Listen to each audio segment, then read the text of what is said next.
Welcome to the Queen Trail Podcast.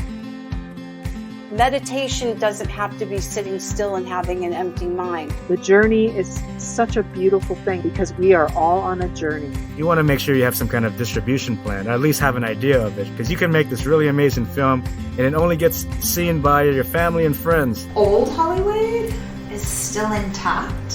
Every horse runs hard, but when they win, and they know it, they've got this little sass about them. It was pretty rough. I had to go into the water and with my med pack, swim to the beach, treat these guys, put them on my back, swim out to the helo.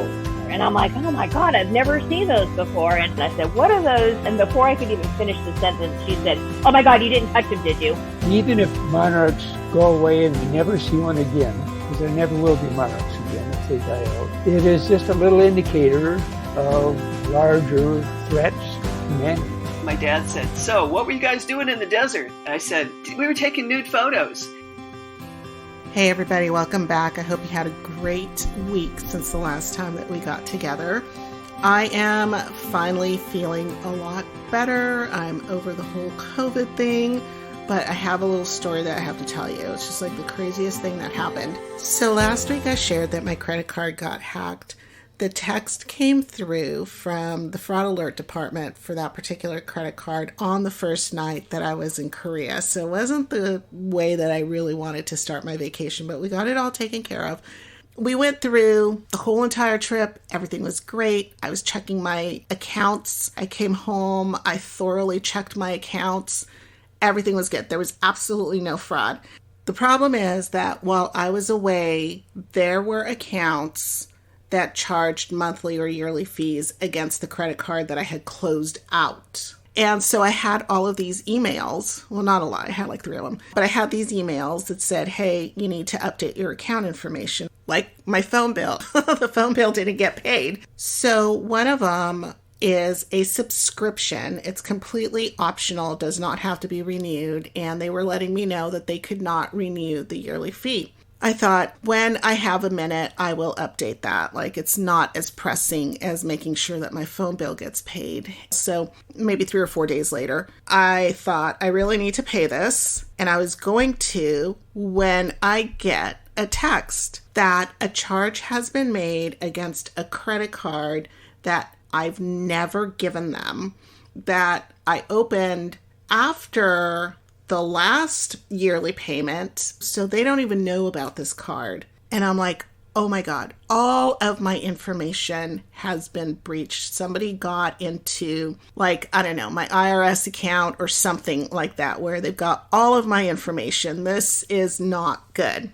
So I call this second credit card company and tell them that I'm going to dispute the charge. And they're like, well, did you call the vendor? And I said, no, you know what? That's a good idea. I'll call you back if there's a problem. So they're like, here's the number you can call. I call that number and I get a recording that says, basically, we don't talk to anybody. Email us. And I'm like, are you kidding? I send the email and I didn't get a response as quickly as I would have liked. So now I'm talking to the credit card company again. And I get this lady on the phone who was very conservative about the way that she wanted to approach this. She didn't want to close out my credit card. She wanted to wait several days. She did see that there was a pending charge. She said, well, maybe you provided the information and don't remember providing it, or it was provided as part of some other information that you gave them, which, to be honest, ticked me off a little bit because, that's like gaslighting somebody. I knew that I had not provided this information as part of anything else or directly. So there was no way that they should have had this card. I didn't understand it. And she just literally was like, I don't think this is a good idea. I really prefer for you not to do this. I would like you to wait. I could close this card out, but if the charges are legit, they're just going to roll over to the next card and it's going to create problems for you. It was just all of these statements like soft no's. And I didn't really understand what this lady was doing. So I wasn't very happy with that. And the following day, I get an email This is really why I'm telling you guys all of this. It all turned out to be fine. The email said that the vendor was part of a really large corporation that you would all know if I said the name. And because that is the parent company, there is a loophole that allows this smaller company access to financial records that the parent company has. And I had updated my credit card number with that parent company after I came back from my trip. And so that's how they got this number. And I was like, that is shady as hell.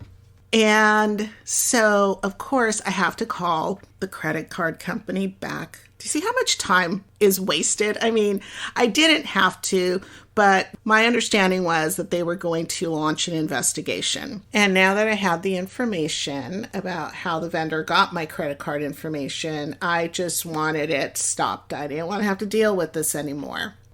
So I called the credit card company, and now I'm talking to a different agent. I tell her everything. She goes, I see all of your notes here. I see that you've called us several times about this, and I'm very, very sorry, but I have to tell you that there was never an investigation launched. And I'm like, what? And then I just had to take a deep breath and go, the vendor's paid, which was my intention. My credit card was not stolen, and so there's really nothing else to do here. Well, this agent was really upset on my behalf, so she wrote something up about it. And then she goes, you know what? I have really learned so much from you. I'm like, really? And she goes, I didn't know that a company could get credit card information from their parent company that had not been given directly to them by the client. And again, remember, we're talking about a subscription service. It wasn't even something super essential. So they just renewed my subscription by getting the information from the parent company. If I hadn't have gotten that text, I might have not known. And it is a subscription that I want to continue. So there isn't any harm here, but it still seems like a shady practice to me that this can happen. And the agent that I spoke to at the credit card company agreed with me. So I don't know. I don't know where you sit on this. I am not a financial guru. I just, as a consumer, feel like I need to be aware that this is a practice that occurs. So anyway, I'm going to move on from that. This week, I am super excited to be able to bring my interview with my really good friend, Ed Thompson. We went to school together.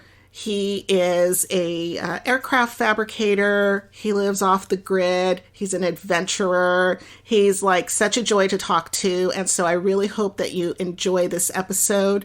With a caveat, we talk a lot about the olives that I was brining. And I know I've talked about them in a couple of other episodes prior to this because it takes a long time to brine these. So they've been my friend in the kitchen for at least 3 months at this time, I think.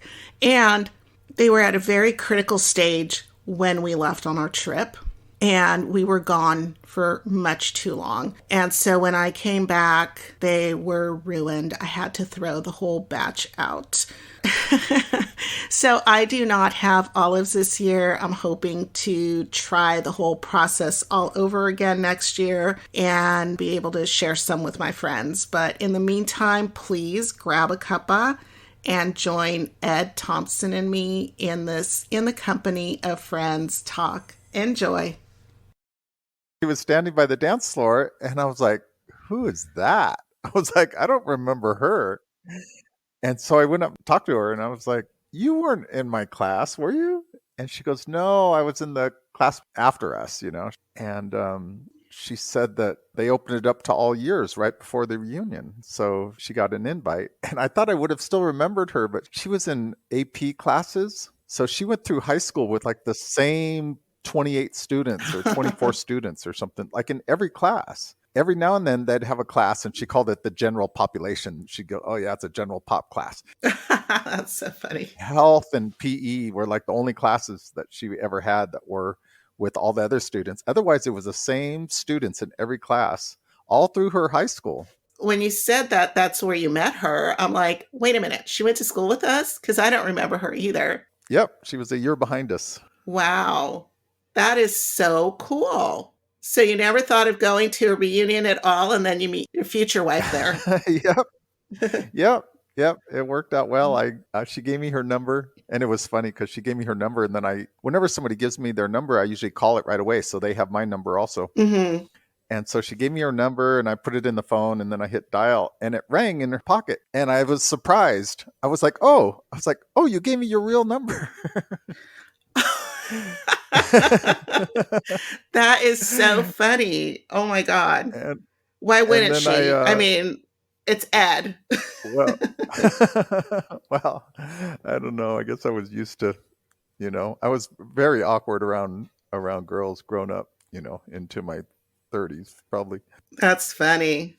Yeah, and then I asked her out on a date. So many guys are like that, because I mean, there's so much pressure, like, you got to have the right lines and you got to say the right things and, all of that. And it just gets in your head and keeps you from being yourself. Yeah. Yeah. And then at the reunion, see, she grew up in Torrance and Lomita and Harbor City, that same area that I grew up in. And so we kind of felt like old friends right off the bat, because everybody that lived in the South Bay there, we kind of all had this little, I don't know. It was a really good place to grow up. I think we had it was kind of like a clique, it was very mixed. So we didn't really have much racism, and it just seemed like everybody was kind of chill, kind of had that beach city vibe. Yep. There was a culture about it. Yeah. Anytime that you talk to anybody from, I grew up in Lomita, it's just a slow, relaxed, like you said, very, surferish, beachy type of vibe. Like everything's good. It's a sunny day. And it was just a relaxed time. And like you said, that diversity, and it was great. And it's funny that you mentioned that, because I mention that to my daughter all the time. Like, every once in a while she'll say something about 2020. And I'm like, I was as upset about it as everybody else, but it kind of blew me away because of where we grew up. When you grow up in a place that's diverse and you accept everybody, it's really hard to wrap your head around that kind of prejudice and just anger towards other people, because we weren't on opposite poles at any time. We were always like right in the middle, right? Because the middle is where progress happens, where conversations occur. Like everybody talked to each other and everything was good. And I'm like, I don't think the world's always been like this. I think we went backwards for some reason. Yeah. I know. Kim and I talk about that sometimes, and we talk about how lucky we were to grow up where we did. Mm-hmm. Yeah, it was a good place, and it still is, so it's awesome. My parents still live in Lomita, so I was just there a couple of days ago, and it's a cool little place.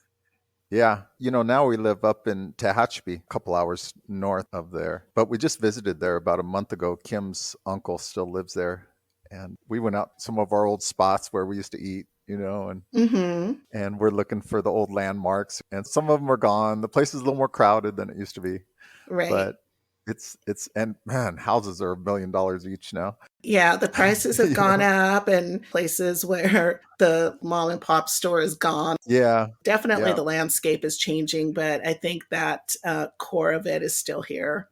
Yeah. I was kind of bummed that they tore down the Parasol. I mean, it was almost like a landmark. Like they should have saved that as a landmark, I think. It was such a classic restaurant, such a classic building. It was a landmark. Yeah. I mean, a big giant umbrella, right? And it was round. And then inside were all of those umbrella lamps, upside down umbrellas. And and the food wasn't that great, but the building itself was really unique and classic. And now it's just, a drugstore or something. It's like a million other corners in the country. Exactly. How long ago did you move? It was 2007 when I bought my property up here, and I was living in Orange County at the time, and I would come up here on the weekends and work on my property. So I was still living down there. And I did that for several years, and then around 2010, I got a job here at Icon Aircraft, and then I was up here full time.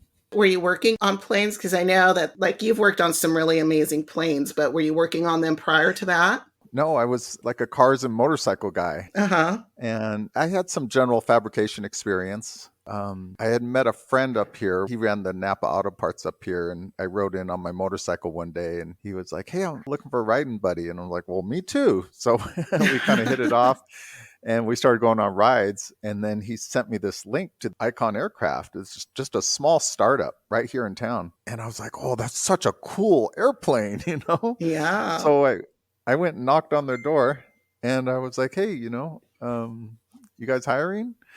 And they said, "Oh man, we're not hiring right now. We're almost out of money. So we'll be out of business here in 7 months if we don't raise some more funds." Oh my gosh. Well, they did raise some more funds, but just a little bit, and just to kind of limp along for another. It was almost like 2 more years till they finally called me. And then one day they Wow. got their round C funding or something, and they got millions of dollars. And they called me and they said, "Hey, you still looking for a job?" And I said, "Heck yeah!" So they gave me my start in aviation, and I learned a lot there, and it was a really good crew, and we had a lot of fun because it was just still a really small company. Yeah, that's the time you want to get into those companies. You really get to know everybody, and there's definitely that sense of camaraderie and Yeah, family. yep, yep. And there was, I don't know, I think 5 of us out in the shop or something. And we were just hammering on that plane every day, and they would fly it all the time. We would make changes, make a new set of wings or make a new tail and put it on the plane, and then they would go fly it and test it out. And we developed the plane all the way into production. Wow. And then in 2015, they bought a big facility in the Bay Area in Vacaville and moved the company up there. And I was kind of done with the company at that point, and it was a good time for me. And I didn't want to move up to Vacaville. I had my property here, and I was still working on it. And it was a good time for me to leave the company. So with that plane, when you said that you would fabricate new wings or a new tail, were the parts interchangeable? I mean, I grew up with a Cessna, so I grew up flying. And I'm just like trying to picture this plane. And we actually had a unique Cessna. It was acrobatic. It was an aerobatic, I believe was the name of it, which is acrobatic backwards, or Citabria. I'm sorry. It was Citabria, which is aerobatic backwards. Oh, how neat. We would go up and we'd do rolls, or my dad would take the plane straight up into the clouds, kill the engine, bring it back down in a death spiral, start the engine back up and pull out of it. And we just thought it was the best thing ever, Oh my gosh, that sounds so exciting. Yeah. It was a fun plane. Clearly what you were doing was so different from a Cessna. Yeah. So the Icon plane is a composite plane. So it was made out of all carbon fiber. The wings on it would fold, which was a real neat feature. So the wings would fold and you could put it on a trailer and bring it home, put it in your garage. Wow. So that was a real neat feature. And it also made it very easy to design new wings for it. They were developing a spin resistant airplane.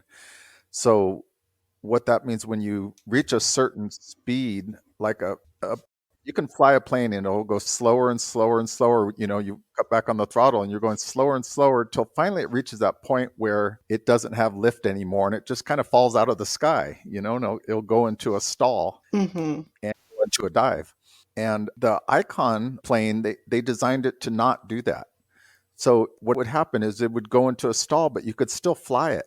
It was different flying. It would kind of mush along, but only half the wing would stall. It had like one shape for the wing, for the inboard part of the wing, and then the outboard part of the wing, it would change to a different design. And so only half the wing would stall and the outer half would still stay connected to the air. And it made for a very safe airplane. So would it become kind of like a glider at that point? Yeah, kind of. It had a great glide ratio, and you could still, you could just kind of idle along in stalls, so to speak, and still kind of fly it. It wouldn't fly the same, but it would still fly completely controllable. Wow. For how long? I mean, like how far would it go at that point? Oh, you could go as far as you wanted. You'd still lose altitude, but very little altitude. So it depends on how high you were when you started, but you could fly it indefinitely in that stall state. That's amazing. Yeah, it was really neat. And since the wings would fold, it made it very easy to change the design of the wings and essentially just unbolt the old wings and bolt on your new wings and be good to go. Was it considered an experimental jet? Yep. Yeah. No. So it's a prop plane, a pusher prop, and I had a small 4-cylinder engine, a Rotax engine. It's actually a light sport now. They got it certified as a light sport, which is a fairly new class of airplane that is kind of limited by its size and weight, and you're limited to how high you can fly it, and you can't fly at night, and you can't fly in bad weather, which you don't really want to fly in bad weather ideally. Right. If you can avoid it at any point. And it was an amphibious plane, but it had retractable landing gear, so you could take off and land from land or water. And, Oh, wow. Which made it a lot of fun. I got to fly in it several times and take off and land from water. And man, there's nothing more fun. You feel like you're kind of like in a jet ski, and then all of a sudden you're flying in the air. I get a picture of Indiana Jones when his partner's waiting in that amphibious plane, and then there's a snake in there in the air. Yeah, you'll have to look it up. It was really a unique airplane. They're having problems now. They got so many investors that it came to a point where the investors ended up owning most of the company, and they made some price hikes. Originally, the plane was supposed to be a couple $100,000, and it ended up over $400,000. Oh dear. They lost a lot of their back orders, and haven't sold too many airplanes since then. But it's a beautiful airplane and kind of a unique cockpit. They designed the cockpit more like a sports car, and so you get in, and instead of having 100 instruments looking at you, there's only a handful. And the styling is just gorgeous. It looks, like a Ferrari, like you're sitting in a Ferrari or something, Yeah, really plush interior. Yes. Yeah. So I just had one question about when you said that you couldn't fly it at night, is it just it didn't have lights, or? No, it actually did have lights, but that class of airplane, sport pilot class, you're not supposed to fly those airplanes at night.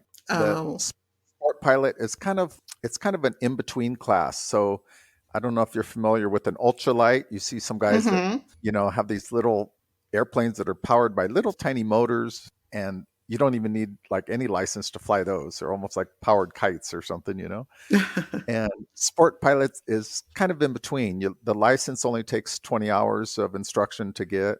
It's an easier license to get. The airplanes are supposed to be smaller and lighter and slower, and they're supposed to be safer, but plenty of people still get hurt in them. Our test pilot passed away flying that airplane. I'm sorry.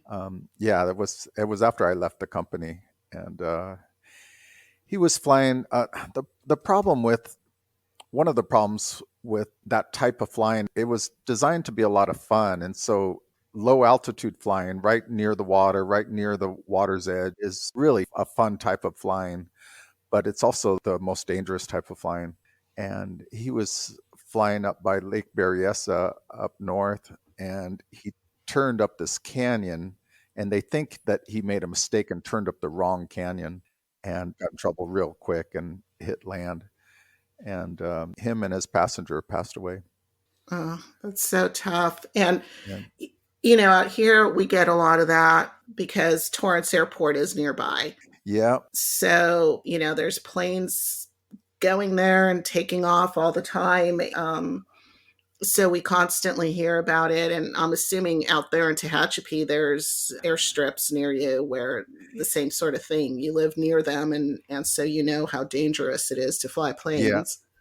In 2011, there was a guy flying up our canyon. We live in a box canyon. He was flying up the canyon to buzz his buddy's house. It was kind of an annual event for him.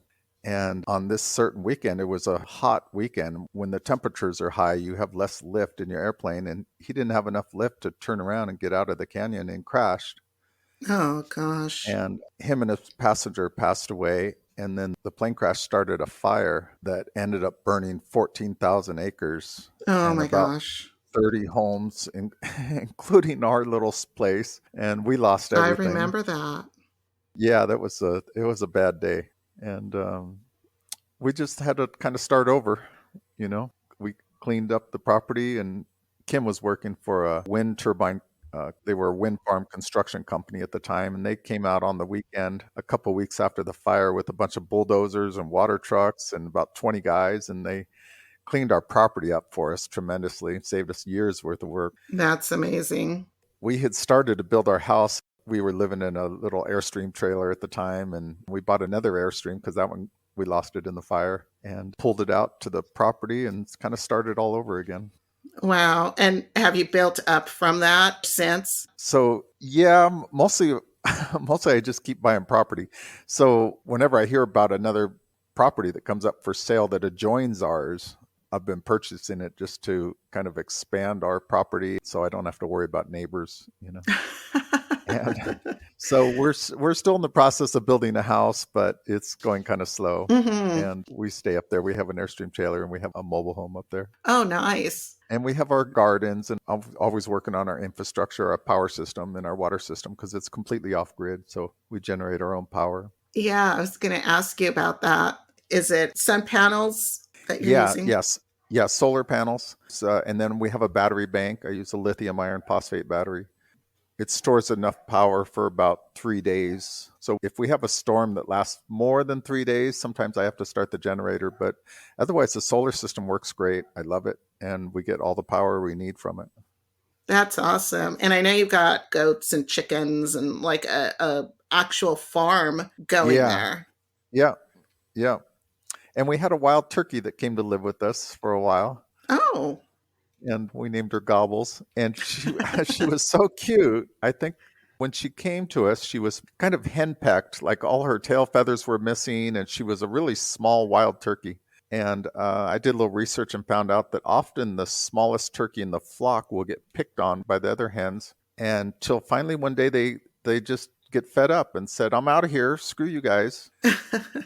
And she just showed up at our place, and she flew into our chicken coop area and hung out with our chickens. And every night she would sleep with the chickens. And then in the morning she would fly out and she would just be walking around the property. And then when I went to feed the chickens in the morning, she would follow me back in the chicken coop, and I'd hold the gate open for her every morning, and she would walk right in. And then she would just hang out with the chickens all day. And she was bigger than all of them, so none of them picked on her. She was kind of the queen of the flock there. We had her for about 3 or 4 years, and then she passed away about a year ago. Turned out wild turkeys only live like 3 to 4 years. Oh, really? So she was really young when she came to you. Yeah. She was still pretty young. Yep. And she'd give us an egg every now and then, but not too many, not like chickens. Yeah, that pecking order is a real thing. Yep. Yeah, it is. But she was a really sweet bird, and we loved her company. And we've had several goats. We're down to one goat right now, one mean old goat. And at times we've had up to 16 chickens. We're down to about 6 right now. We had a predator get in there. We think it was a fox. No. So we lost some chickens that way. And then I think I lost some more to a dog, one of my neighbor's dogs. Oh. So it just happens, living off grid in the mountains sometimes. We got maybe it was about a month or 6 weeks ago now, we had this big storm. We got about 4 feet of snow over a couple of days. And most of my neighbors, our fences are 4 to 5 feet high. And so when you get 4 feet of snow, all of a sudden all the animals are getting out because, Oh my gosh, that's right. Yeah, the fence is only a foot tall now. And so animals were getting out left and right, and stuff happens. But that's just part of mountain living, Wow. I didn't even think about that. How did that affect the animals getting so much snow? I mean, did you take them in and get them out of the weather? Because I know that was pretty crazy there for a while. Yeah, so the chickens actually deal with it fine. You kind of had to shovel out their door because they have a coop that they go in at night, and we often close the door. And so you kind of shovel out the door and open up the coop, and they'll come out often if it's sunny. If the weather's really bad, often they just stay in their coop. And as long as they have food or water, they can handle cold temperatures extremely well. They actually have more trouble dealing with hot weather. So the chickens are fine. The goat I don't know if it's just because she's so mean and ornery or what, but she can handle freezing temperatures. We've seen her out there with icicles on her, and she still didn't want to go inside. Oh my God. But she can handle freezing temperatures fine. She's got plenty of fat on her. She's well fed. And the dogs and the cats, we'll let them in the winter if they want to come in, which they usually do. So, but not all our cats. Some of our cats are stubborn, and they'll just go hide in one of my sheds somewhere. Oh my gosh. And they're fine out there. That's so funny. But, we just make sure everyone has food and water and a warm place if they want it. Mm-hmm. So they're fine. I think my wife has more trouble with the deep snow than all the animals. We were snowed in for a couple of weeks. It was 17 days until we could drive out. Right. So we had plenty of food and water. We ran out of booze. Oh, again, dear. which could be a little bit of a problem. But otherwise, as long as you're stocked up on firewood, and we have a pantry that we keep well stocked, and we're always working on that, trying to get it even better stocked. That it's no problem really. One of my neighbors still hasn't come down the mountain, and it's been a month and a half now, and they still haven't come to town, and they're fine. They grow their own food. They have a big greenhouse, and they have chickens, and they're raising cattle now too for meat, and they have freezers that they run on solar, and so they have plenty of meat stocked up, and they're fine. Yeah, pretty self-sustained. My aunt and her husband, they live out in Arizona, and they've got this huge compound where it's the same thing. They've got like this hydroponics system going inside of a greenhouse. And I don't think that they get snow like you did, but they've got fish in the water and a wheel that picks up that water and waters all of the vegetables on top. And so it gets fertilized from the fish. Yeah, Those are beautiful systems. I would love to do something like that someday. They've got their chickens and got 30 different fruit and nut trees that are growing. And yeah, they're just pretty well sustained. They've got all the solar panels, and I think they've got something like, I want to say 400 acres. I don't know that they're all together. I think that there's like a property in between, but they've got about 400 acres. And wow. So, you have to go up to the top of this peak, and you look across the desert, and like way out there is one little light sparking, like a little star. And that's the closest neighbor. That's the sun shining off of a window from their closest neighbor. How neat. How neat. Yeah. You would like to get there. It's when I first started this off-grid adventure, I thought, maybe 2 or 3 years and I'll have it all done. Well, now I realize it takes 20, 30 years is a little more realistic. I think it's a tremendous amount of work. Yeah. And it's a constant, right? Yep. Constantly tweaking everything. Yep. And there's always something, and you can work on your system to get it a little less labor intensive, but there's always something to do, but it's fun. We love growing our own food. Mm-hmm. We have probably half a dozen fruit and nut trees, and I would love to be even more self-sustaining, get a lot more trees. But I think we need more automatic watering systems, so Kim doesn't have to spend so much time watering. She could spend more time just picking the fruit and nuts and preserving them, stuff like that. Yeah, you guys do a lot of preserving, which is nice. Yeah. I've got 2 vegetable boxes. They're 6 by 4 each one. And so when we get tons of tomatoes, I'll preserve those. And I've done, refrigerator pickles, and as well as canned ones. Right now I'm brining some olives. Oh, how neat. Yeah, those are really good. Do you have an olive tree? No, I don't know if they'll grow where we live. We get down to about 10 degrees in the winter sometimes, and some trees can't handle those temperatures. Yeah. But I would love to grow olives. Where did you get do you have an olive tree, or did you get them? I bought 2 olive trees, and I put them in pots, and it took 5 years to get my first batch of olives. I got these little saplings. But I also have a cousin who lives in Ojai, so every once in a while when I go up there, if the olives are ready, her neighbors are more than happy to let us pick the olives. So if you know somebody in the South Bay, because they grow like crazy out here, who's got an olive tree and is just sick of them, just hit them up and go and pick a bunch of olives. And it takes a little bit of work, and you have to be patient because it's like a 2 to 3 month process to get them to the point where they're edible. But then I always put like a slice of lemon, a clove of garlic in there, some herbs. And so you get to flavor them any way that you want. And they just far surpass anything that you can get in the market. Man, you're making my mouth water. If these turn out okay, I'll send you a couple of jars. It wasn't like a big batch, but I'll send you some. And the only thing with brining is because it's such a long process that you've really got to pay attention and make sure that there's not, fungus growing on top. I mean, it's just like with anything, or mold, I guess. I shouldn't call it fungus, but you have to like really pay attention and be patient and tweak it, like add more salt or, do this differently or whatever. But I love doing stuff like that. I'm sure Kim does too. Yeah, she does. It seems like every year something different will explode in our garden. And one year it's like, oh my God, what do we do with all these tomatoes, And then last year it was eggplant. Yes. And just our eggplant were just going crazy.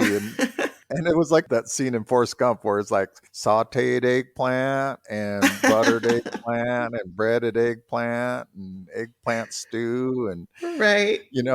And we just had eggplant like 15 different ways. Yeah. And we're still eating it because Kim made these eggplant patties. Oh. And then we froze them. And I think she made like an eggplant lasagna that she froze. That didn't last too long because it was so good. Oh my gosh. And she, it had, cheese and sauce in it and everything. It was all ready to go. So you'd come home from work and what's for dinner? And like, well, how about eggplant lasagna? I'm like, okay, Yeah. And you just warm that up and that was delicious. And it was nice to have it in your freezer, just ready to go whenever. So maybe we can do some bartering for your olives. Oh, that would be great. Yeah. I could come up and visit. It sounds like a cool place to visit. I'll just bring some olives with me. Oh, it is. And Tehachapi is a cute little town. It's a mountain town kind of up above the desert. And they have an annual apple festival. And it's just a cute little town. We really like it up here. What made you decide to go off grid? I mean, was that your original intention? Or at what point did you know that that's the direction you were going to go in? Ever since I was a little kid, my dad used to take me out to go motorcycle riding. And we would usually go out to the desert, sometimes kind of near here. And I always was just kind of enamored by being out away from the city, just being out, even in the desert. I thought it was beautiful. And I was like, this is so cool out here. I was 5 years old and I was like, why doesn't everybody live out here? And I guess I just kind of always liked the idea of just having space and being close to nature. And then when I learned about people living off grid and making their own electricity and having wells and all that, it always made a lot of sense to me. It seemed like you're less dependent on other people for your power and your water and your food and all that. Mm-hmm. And in case some sort of catastrophe happened or economic collapse or whatever, that you wouldn't be so affected by that. And living off grid, really, you really learn that that's true. We could be up there and, if there's a run on toilet paper, let's say, which was kind of weird. We were fine because we were like, well, we got plenty of toilet paper out in the shed, that's stocked up. And or if there's a run on whatever, a run on eggplants. Yeah, we'd probably have we could probably live for about a year on the food that we have stocked up. I mean, we'd be eating a lot of beans and rice, but we wouldn't starve for sure. And depending on how the gardens do, as long as you don't get sick of whatever's doing great that year, then you'd be fine. Yeah. I noticed that out here too. Like my eggplant just went bananas last year. And then the year prior to that, it was the butternut squash, which was great. We just had so much butternut squash. Yeah, it's fun. I mean, I I guess, having a garden is kind of a light version of being off the grid a little bit, because you can just go out there and, especially if you have herbs, go out Yeah. and pick basil. You got, your eggplants going crazy, and now you got a few tomatoes. And like you said, you can make this lasagna, you can make all kinds of stuff. And it's like just going out there and picking it. Yeah, yeah. And I love that. And especially the herbs, when you're cooking. And I always try to plant the herbs close to they call it a kitchen garden, Mhm. because it's like the chives and mint and basil and all these, whatever you can. And you'll be cooking dinner and then be like, oh, this needs some of this, I need some basil, or I need some chives. And you just run out 10, 15 feet out your back door Yeah. and pick them. And then a minute later, they're in your dinner and you're eating it. Yeah. And I really enjoy that. I love eating right out of the garden. It feels good. Like, I grew this, I made Uh-huh. this. It's as fresh as anything you can Yeah. get on the lake. It's the freshest thing Yeah. ever. And yeah, it's fun. Like it inspires your creativity. Oh yeah, you have to, because you you we'll come in every day with this whole basket full of vegetables, and there's another basket coming tomorrow. So Right. you gotta do something with. You gotta either eat all of this or preserve some of it, or something, because it's just in the summer, it's just nonstop sometimes, Hmm. and you're like, well, I got 12 eggplant today, but there's another 12 coming tomorrow, so I Yeah. What do you do better with get busy. that? Yeah, What do you do with well, that much? mhm. One of my other cousins, she has all of these growing tubs out front, and she grows fruits and vegetables and sprouts for the local restaurants.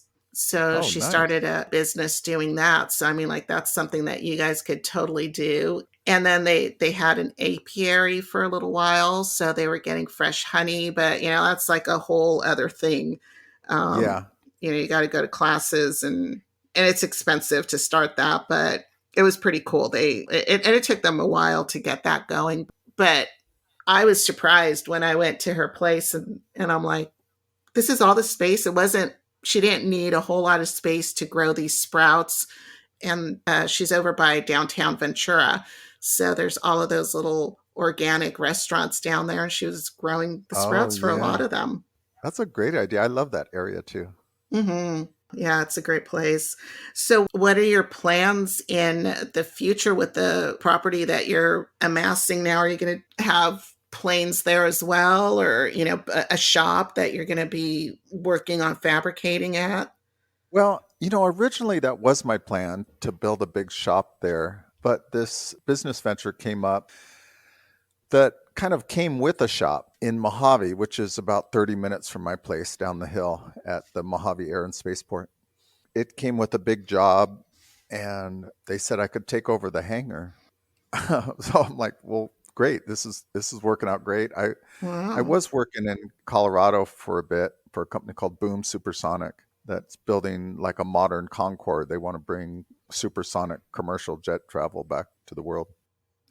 And You just uh, gotta, we'll get back to that because I know that one of those planes just came in. yeah, just came to Mojave for its flight testing. And now that I have the hangar, I realize that for business, it's much better to have a hangar down in town as opposed to up at my house. It's just much more alive with business activity. Hmm. I have people stopping by my hangar. The hangar next door, the guys have a aviation business that they run out of there. One of my friends works for a company down there called Scaled Composites, and he's bringing by people to show off my hangar. I have some of our old projects in there, and I got to meet one of my heroes the other day. He brought by, and he Oh, didn't even know wow. that this guy made a flying motorcycle. And What? yeah, and he this was probably like a decade ago, and then after that he made another one, and now he's making a third one. It's like a flying trike, and really a neat idea. The wings come off, and you put them up like sails, and you can go down the road with wind power, just acting like sails, and charge your batteries at the same time while you're going down the road if you have Oh wind. my gosh. And then when your batteries are all charged, you can take your wings off and put them on the side of the plane and then go fly. And it's a really neat project. This guy's That's just, amazing. he's a literal rocket scientist, but he likes to build flying machines also. So I got to catch up with him. I met him years ago, but he dropped in my hangar. He didn't even know it was my hangar, and he dropped in and we got to catch up. And there's just a lot more activity happening down there. And I realize having a business or a hangar or a shop in town is much more conducive to having my own business. So I think I'll just leave my structures at home for like my garages and my shops, or more like personal stuff. But I'll keep my business shops. I'll always have one in town. It works a lot better. Wow. And that just kind of fell in your lap. Yeah. When I was working with Boom, that was out in Colorado, and I was spending a lot of time from home. I liked working for the company. It's a great company to work for, and the people they hire, the techs out in the shop, were very talented. I learned a lot from the guys. They were doing amazing work, and I loved working with them. Very professional guys. But we kind of finished that plane. It was finished building it anyways. So that was winding down, and I was looking to get another job in Mojave. And I was talking with Stratolaunch about working on their hypersonic vehicle. And they're working on some really exciting stuff. And their package that they offered me was, the benefits were great, but the pay wasn't quite what I was used to making. And I wasn't very excited about going backwards in pay. And so I called this company that I had placed a bid with about a year ago. It's actually over like a year and a half ago now. And I was like, hey, any movement on that? And this was just about 3 days before I was supposed to start with Stratolaunch. And he says, oh, yeah, I was going to call you. We just found out yesterday the bid came through and we got the job. Oh, my God. And then that's the one that came with the hangar and all this work and everything. And so I called Stratolaunch and I was like, sorry, I'm going to go do my own thing. And they said, well, great, good luck with it. And I started working there in Mojave, and it's just taken off. And I got a couple guys working for me now, and all the work I can handle. I probably got at least 6 months worth of work lined up. Nice. What's the name of the company? So it's Thompson, Composites, and Fabrication. Oh, I like that. So I just wanted to kind of keep it simple and kind of explain what I do right there in the name. So I'm going to concentrate on doing composite works. I'll do fiberglass and carbon fiber. And I'll do body and paint because I actually kind of enjoy that, and a lot of people don't enjoy that. So a lot of that work ends up coming my way. And I'll do metal fabrication also, machining and welding and stuff like that. That's great. So what kind of planes are you working on? Well, right now I'm building, actually there's 3 planes in my shop right now. I hope that you enjoyed that. I had so much fun talking to Ed about airplanes and gardens and all of those fun adventures. Please come back next week for the second part of my conversation with Ed to hear about his projects, business, and a whole lot more. Check out the show notes. I'll add some selected links. And please take a moment to rate this episode because your ratings really do help move this podcast closer to the top of searches so that my friends and I can reach more people. I'm looking forward to sharing more upcoming In the Company of Friends talks with you. So be sure to follow me on the socials and the .com, all at The Queen Trail Podcast. That's TheQuainTrelle Podcast. I am Annan, the Queen Trell, and until next time, I wish you passion, grace, adventure, blue skies, great harvests, elegance,